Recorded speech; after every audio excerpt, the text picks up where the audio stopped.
going on, beautiful people, and welcome back to another video here at The Popular Room. Now, in today's video, we're going to be talking about blogs, but not just any blogs, those blogs. You know, the clout chasing blogs that has a tendency to use Cardi's name for clickbait and views. You know, those blogs that has a tendency to take Stan Twitter tweets and use them as facts in their videos to try to defame Cardi. You know, those blogs that are allegedly on payroll. Never mind, let's move on. Now, when it comes to blogs, no celebrity is safe. And with celebrities being such big public figures and having all eyes on them, unfortunately, they're easy targets when it comes to public scrutiny. However, no celebrity right now has it as bad as Cardi B. Cardi can literally tweet, "It's such a beautiful day outside," and it'll get spun into a story that Cardi is discriminating against nighttime because it's dark outside and she hates black women. Now, as crazy as that sounds though, it's the truth. There's a handful of these types of blogs that make a living off spreading lies about Cardi simply because they know they'll get the clicks and the views, which is more revenue for them. So buckle in. This video is part 1 and it's about them.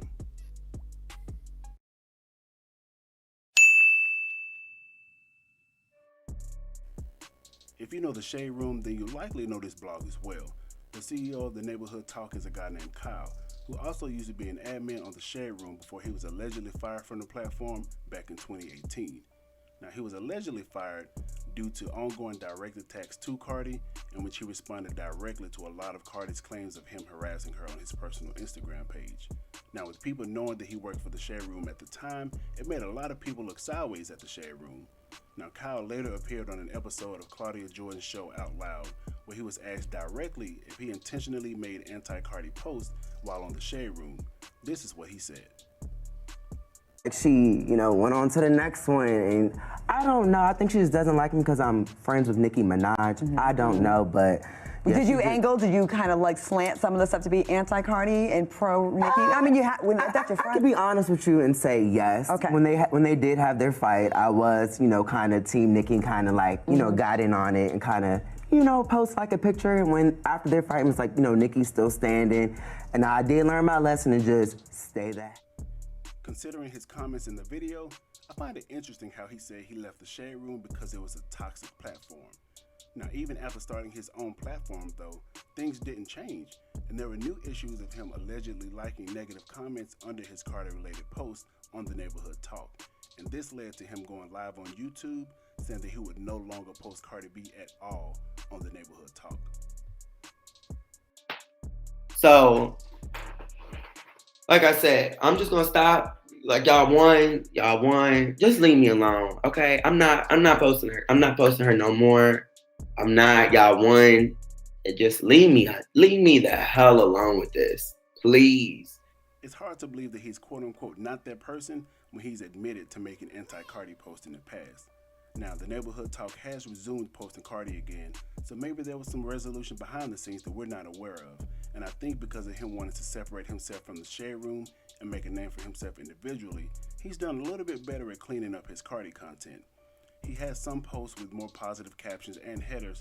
However, it's still a one eye open type situation with this particular publication. You can never be too careful.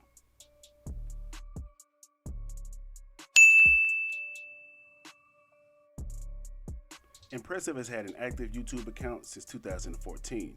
However, only began posting videos about 4 years ago, starting off as a reaction and TV show / movie review channel, and did other things like storytime videos and challenge videos. Shortly after being more active on the channel, Impressive moved into a pop culture blog channel. Now, when it comes to clickbait titles, this one is pretty high on the list. After posting other celebrities for the first year of the newly formed pop culture channel, her first Cardi B video came in September of 2017, after Bodak Yellow had gone #1 on Billboard.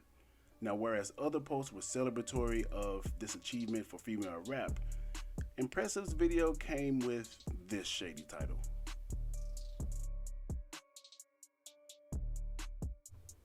Even in the video, Impressive claims that people were saying Cardi's label paid for the record to be played on radio and had gone #1 based on payola, although no one was making these payola claims at that time. Now, I definitely feel like a bug was planted with this for a future situation that happened. If you know, you know. Impressive also said in the same video, though, that she didn't think that it was payola because people were streaming the song for it to go #1 for the culture and to beat out Taylor Swift. So which is it? Because again, no people were making those payola claims at that time. Impressive would then go on to post another video with the title saying, Nicki Minaj's songs are blocked because of Cardi B, knowing that a lot of people would view this video with a one-sided opinion of Cardi, considering Nicki's status at that time. Here's a few other clickbait titles in which Impressive uses Cardi's names for clicks and views.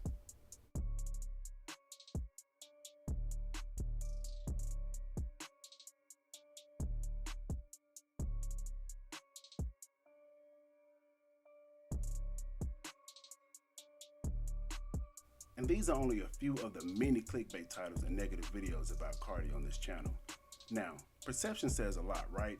If you were scrolling on YouTube and a video comes across your feed with any of those titles, your first thought would be Cardi tripping, or she's doing too much, or she's always in some mess.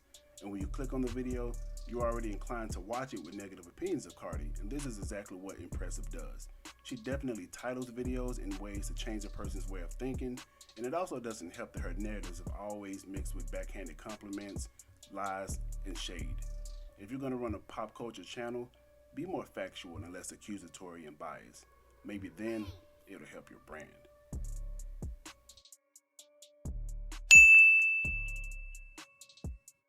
This blog is only a year old. However, they're not shy to posting all kinds of lies about Cardi.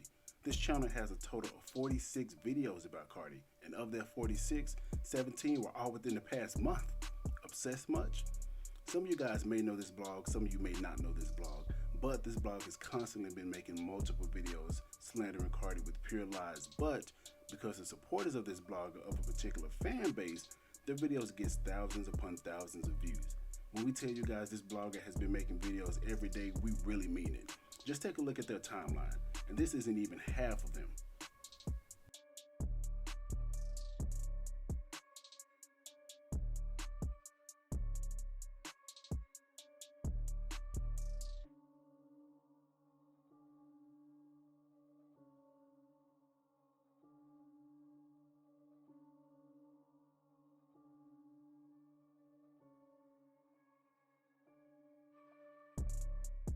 Now, some of the things they've said about Cardi in their videos have been that Cardi has been shading Ariana Grande in social media posts, referring to Cardi's song with Normani as Wild Slide, trying to be shady.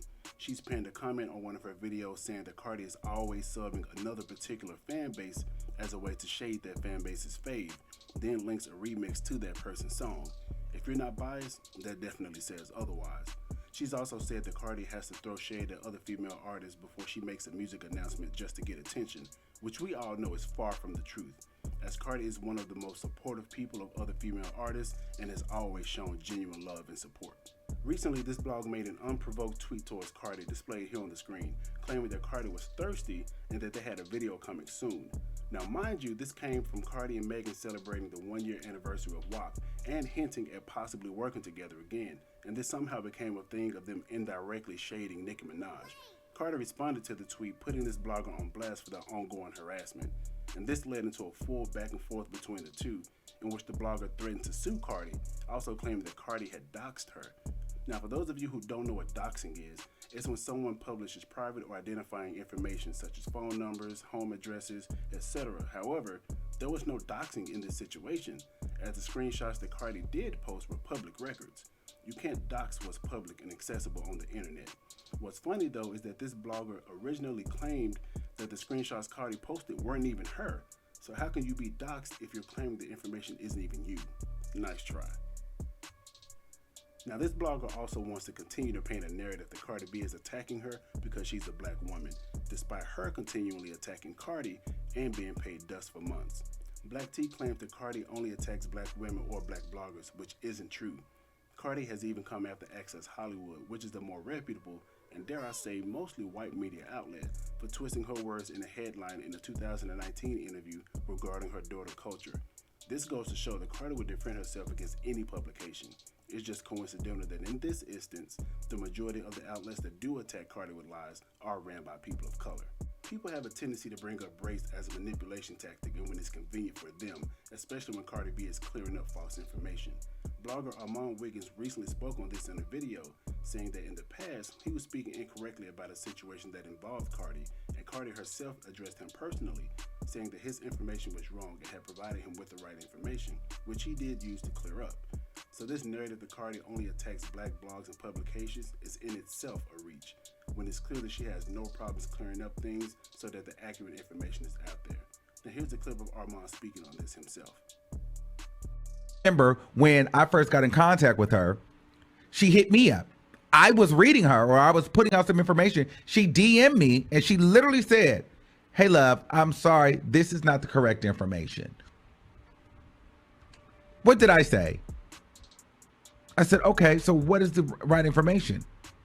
She gave me the information. And we put out the right information. That's literally what it is. She'll tell you, you don't have to like me. You don't have to like my music. You don't have to like my music video. You don't have to always like my personality. Just don't lie on me. And just don't say I'm out here paying and buying streams. That's it. Black T Blog also went live on YouTube to talk about the situation between her and Cardi, and in the same video spoke on the Megan Thee Stallion and Tory Lanez situation, and actually sided with Tory. Yet she wants to preach about attacking black women, right? So we don't understand how we went from Cardi attacking a black blogger and needing to protect black women to her making fun of a situation involving a black woman getting shot. The hypocrisy of it all, right? This blogger also has made several videos dragging and speaking negatively of not only Cardi B and Megan Thee Stallion, but JT of the City Girls and even Doja Cat. But I guess it's okay when it's for entertainment purposes, huh? This is also the same blog that recently made a whole hour-and-a-half long live stream allegedly belittling a black woman who was a victim of sexual assault, all because she favored the person attached to the situation. Now, Cardi has been in her "don't worry, I'm just gonna sue" bag, so I hope she takes legal actions against this blog and their continuous slanderous videos and put an end to their harassment once and for all. What these negative blogs fail to realize is they're only making people side with Cardi more. Yeah, their videos may get a lot of views and their pages may get a lot of clicks. However, there's a lot of people who look at these things as them continuing to attack someone who doesn't even speak on them unless she's defending herself, especially considering she's pregnant at the moment and trying to preserve her peace. The GP is really starting to wake up to a lot of the targeted harassment that Cardi is facing, and while a lot of the GP may not speak on it as often, they're definitely noticing. Before we end this video though, I do want to acknowledge some positive blogs that speaks highly of Cardi and shows genuine love and support for Cardi, because they know and understand Cardi's heart. We'll show love to more in part 2, but for now, shout out to Official Kim Barbie and Lovely T, who are outlets that not only speak of Cardi's accomplishments, but even if it's a negative story, will at least do the bare minimum of fact checking to make sure that they have accurate information before posting certain stories about Cardi. They're not in the business of posting lies for clicks and attention, and we appreciate that. Now it's your turn to sound off in the comment section below. What do you all think of these blogs that target Cardi? With her being a celebrity, do you think it's warranted or is it a bit excessive? Let us know in the comments below, and we'll see you in part 2 with a new batch of Clout Chasers.